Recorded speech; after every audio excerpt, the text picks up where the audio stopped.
Ketika banyak negara masih ragu membuka teknologi militernya, Turki justru mempercayakan Indonesia untuk memproduksi rudal jelajah Cakir, sebuah rudal siluman serbaguna yang bisa menghancurkan kapal perang dan markas musuh dari jarak lebih dari 150 km. Hal ini merupakan titik balik kekuatan militer Indonesia menuju level yang belum pernah terjadi sebelumnya.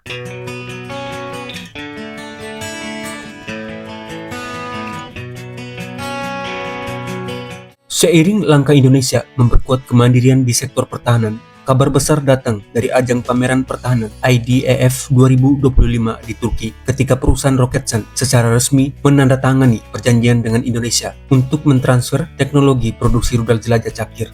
Kesepakatan ini bukan sekadar kontrak jual beli senjata, melainkan tonggak penting yang membuka babak baru kerjasama strategis antara dua negara, sekaligus mempercepat transformasi industri pertahanan Indonesia menuju produsen aktif sistem senjata canggih lintas platform.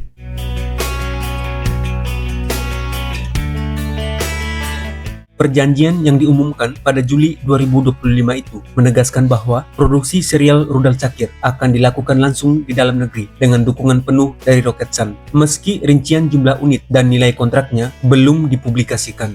Keputusan ini mencerminkan strategi jangka panjang Indonesia untuk beralih dari sekadar konsumen pertahanan menjadi pelaku utama dalam rantai pasok global dengan menempatkan industri pertahanan nasional sebagai pusat inovasi dan produksi senjata modern.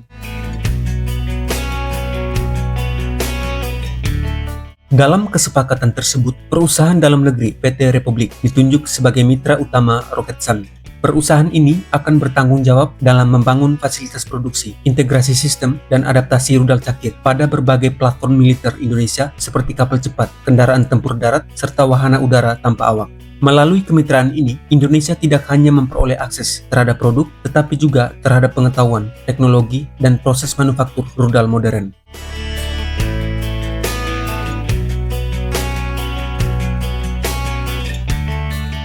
Rudal Cakir sendiri merupakan rudal jelajah generasi baru buatan Roketsan yang pertama kali diperkenalkan pada 31 Maret 2022 dan telah memasuki tahap produksi massal sejak 9 Juli 2024. Dengan desain modular dan kemampuan lintas platform, Cakir dapat diluncurkan dari berbagai jenis wahana, mulai dari pesawat tempur, helikopter, UCAV, kapal permukaan, kendaraan darat, dan sistem laut tanpa awak. Fleksibilitas inilah yang menjadikan Cakir salah satu sistem rudal paling adaptif di kelasnya.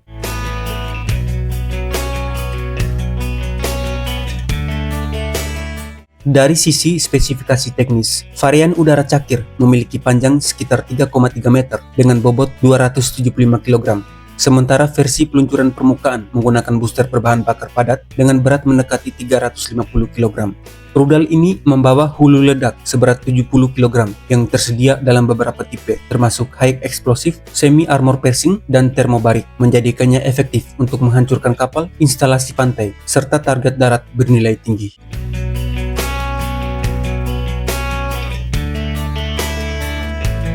Cakir mampu menjangkau target sejauh lebih dari 150 km pada versi udara, sedangkan versi peluncuran permukaan memiliki jangkauan sedikit lebih pendek, namun tetap ideal untuk operasi maritim dan pertahanan pesisir. Rudal ini mengandalkan sistem navigasi gabungan berbasis INS, altimeter radar dan barometrik, serta fitur penerbangan 3D dengan kemampuan train following yang memungkinkan rudal terbang rendah mengikuti kontur medan untuk menghindari deteksi radar musuh. Kelebihan lain dari rudal Cakir adalah fleksibilitas platform peluncurannya. Dalam konteks Indonesia, salah satu platform potensial adalah kapal Trimaran Steel berkecepatan tinggi buatan Palindo Marine sepanjang 20 meter yang dapat membawa peluncur ganda Cakir atau rudal anti kapal Atmaca, sehingga dapat memperluas daya serang armada laut nasional dengan sistem senjata berteknologi tinggi.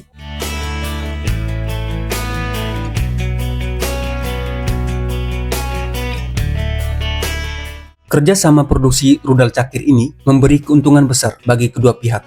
Bagi Indonesia, proyek ini menjadi lompatan strategis dalam upaya alih teknologi dan peningkatan kapasitas produksi dalam negeri. Negara ini kini tidak hanya membeli, tetapi memproduksi senjata dengan kemampuan ekspor dan sertifikasi internasional.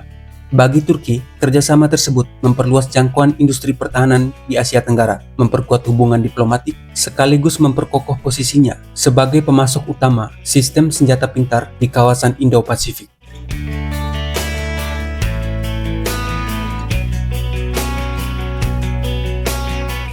Meski demikian, keberhasilan proyek ini akan sangat bergantung pada kesiapan industri pertahanan dalam negeri. Indonesia perlu membangun fasilitas produksi dengan standar tinggi, melatih teknisi dan insinyur untuk memahami teknologi rudal modern, serta memastikan pasokan komponen dan sistem kontrol kualitas yang sepadan dengan pabrik aslinya. Jika tahap ini tidak dikelola dengan baik, risiko yang dihadapi mencakup keterlambatan produksi, peningkatan biaya, hingga potensi ketergantungan baru pada impor suku cadang vital.